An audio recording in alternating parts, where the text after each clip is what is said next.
Tony Khan was doing an interview with the New York Post today, and the reporter, Joseph Staszewski, asked him point blank, are CM Punk and Bryan Danielson signed? So, number one, good on him to just directly ask the question. And he also couched it about, have they signed or have you been in talks with them? So he didn't give him any wiggle room. And Tony Khan just responded, I have no comment on those, but those are good questions, but I can't comment on those. So he followed up and said that this is a very good follow-up. He's like, what about the hypothetical of these two signing and what it would mean for this company and, you know, what it would mean on a grander stage? I can't comment on those two guys, but I think there are certainly a lot of exciting rumors right now.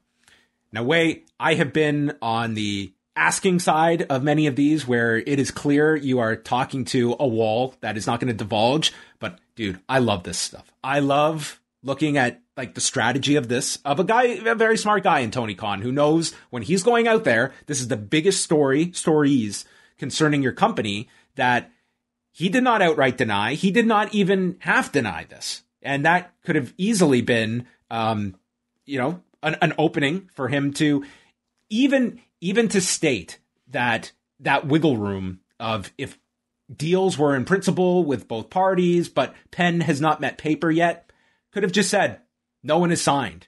The key to this is that if one is signed and one is not, it's like he almost can't even go that direction because these are two people in place. And Tony Khan is I do get the sense he does not want to lie. I don't think he is someone that for the temporary benefit of telling a lie, for the greater surprise that a lie comes back, that he has to, that he outright lied, that people might not take his public statements seriously in the future. So it is just interesting to look at the strategy, and coming out of this, by not denying this, I think you have just grown fans' expectations. Now, this also came out hours before tonight's Dynamite, where they are outright teasing it for you with the best in the world comment. So I think like the breadcrumbs are being laid there for the audience to have that anticipation factor, and clearly now expecting both.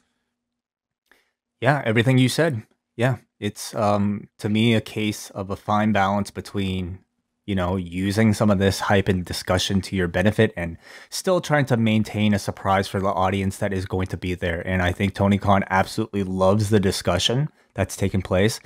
By not completely shutting down these rumors, I mean, he is, to me, pretty much confirming that these things are happening. I mean, not explicitly, but by not saying no, he is getting people's anticipation up there. And again, we're not even talking about today's show and what they did there, but just based on this interview alone, he's getting people's anticipation up. And I don't believe he will be somebody who would disappoint audiences by doing something like that. So I think he is doing a good job of maintaining the hype while not completely outright saying it, so that the audience reaction and anticipation for that particular moment will still be there. And it's important to the quality of the show. This will be a really wonderful lesson, for anybody looking to promote anything. I mean, man, these Marvel movies are going through the same thing with this Spider-Man. Like, all these reports about Tobey Maguire and Andrew Garfield participating in the new Spider-Man are out there, but Kevin Feige is not outright saying it. None of the cast, maybe save for a couple people, are leading on that they are a part of it. But we all pretty much know that this is going to happen. Nonetheless, we want to be surprised. We're an audience. We're a very complicated bunch. We want to know everything, but we also want to be surprised. And I give credit to, all of these promoters or creative types who have to manage these expectations and try to keep all of us happy. And I think Tony Khan is doing that.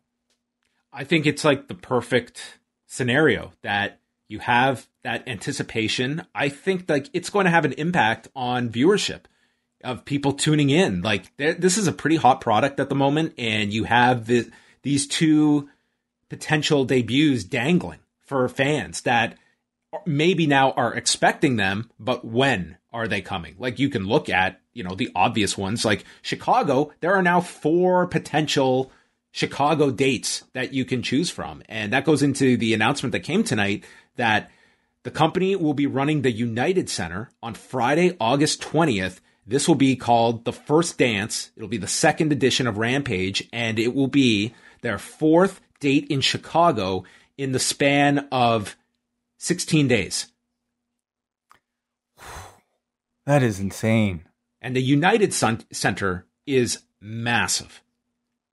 Yes. And I don't think you can tease a bigger thing than the debut of CM Punk.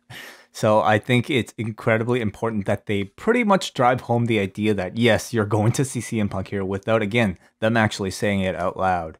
So I feel like that point was made tonight through not just the announcement, but them focusing on the audience, clearly chanting CM Punk after the announcement, and also, of course, the Darby Allin promo. So I think it's a wonderful opportunity to have a big gate, because how are you going to get this moment again? And again, it'll be. But how do you not announce Punk, but also like you're not talking about selling out a 6,000 seat arena. Like you're talking about a gigantic arena that you want to, like, granted, we don't know what they're going to scale it for, but nonetheless, it's still, you want to sell a lot of tickets. And I mean, that is going to be the dance, is how they promote this. And whether, like, if you have something big planned for Punk that you want to be able to sell for All Out, the 20th is a great time to debut it. Like that would appear, that could be the only reason you're booking Chicago right before you're about to do 3 shows in 5 nights at the Now Arena. Yeah. I mean, it'll be really interesting, but I think we'll have to see how ticket sales go, John. If ticket sales lag by the day of the show, then they might just outright say, someone's gonna make a debut. His name rhymes with TM Junk. Like they'll have to like really hit us over the head with it. But I have a feeling, knowing this audience and knowing the amount of speculation and how much they grab their tickets, I think the show will do just fine when it goes on sale. I mean, if you can get, if there is enough buzz for this United Center show that people really buy into it, and you execute the biggest thing you can, which is Punk on that show, that will lift the other 2 Chicago TVs as well. Yes, absolutely. Yeah, you want to see CM Punk in Chicago? Like, get a ticket to any of these shows. And we're also not even thinking about what other matches they're going to add to these shows as well. Because, I mean, 23,000 people, or however many people the United Center holds, is definitely a different level of attendance for AEW. But many of these shows are actually doing really well on their own. But man, several nights in Chicago like that's going to definitely be a test of that particular market. Yeah, it's a real interesting one. Does it increase travel?